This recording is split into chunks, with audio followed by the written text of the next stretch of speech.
தனது தந்தை படத்திறப்பு விழாவிற்கு மக்கள் நீதி மய்ய தலைவரும் எம்பி யுமான கமலஹாசனை அதே கட்சி நிர்வாகியான சினேகன் அழைப்பு விடுத்திருந்தார். இதையடுத்து தஞ்சாவூர் மாவட்டம் செங்கிப்பட்டி அருகே புதுக்கரியப்பட்டியில் கவிஞர் சினேகன் தந்தை படத்திறப்பு மற்றும் நம்மவர் நூலகம், நம்மவர் படிப்பகம், நம்மவர் கலைக்கூடம் ஆகியவற்றுக்கான அடிக்கல் நாட்டு விழா நடைபெற்றது.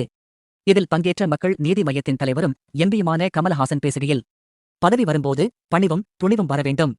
பணிவுக்காக துணிவை இழக்கும் சுயமரியாதை அற்றவர்கள் அல்ல எங்கள் கூட்டம். அரசியல் கட்சி ஆரம்பிக்காமல் முதலில் தொண்டு வழங்கிக் கொண்டு பிறகு அரசியலில் வந்து மூத்தவர்களிடம் மூத்த கட்சிகளிடம் அறிவுரை பெற்றுக்கொண்டு கட்சி தொடங்கியிருக்கிறேன். அரசியலில் மாற்று கருத்து இருந்தே ஆக வேண்டும். அதற்கு பெயர்தான் ஜனநாயகம். ஆனால் நாடு என்று வரும்போது நாம் கூடி நின்றாக வேண்டும். இது இரங்கல் கூட்டம் இல்லை, இது ஏற்றம் காணும் கூட்டம். இரங்கல் முடிந்துவிட்டது. அவர் வாழ்ந்த நாட்களை நினைத்து அவரை ஏற்றி வைக்கும் கூட்டம் இது. சினேகனின் தந்தையிடம் மன்னிப்பு கேட்டுக்கொள்கிறேன்.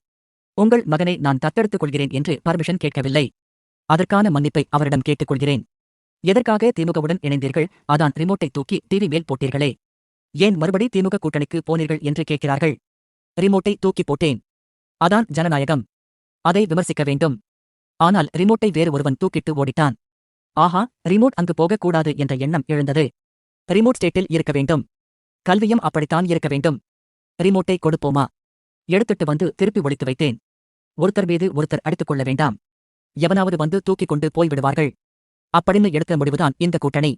புரிந்தால் புரிந்து கொள்ளுங்கள், இல்லை என்றால் சும்மா இருங்கள். அது வேண்டாம் என்றால் மாற்று அரசியல் என்பது பாசிசம். அது எங்களுக்கு வேண்டாம் என்று அவர் பேசினார்.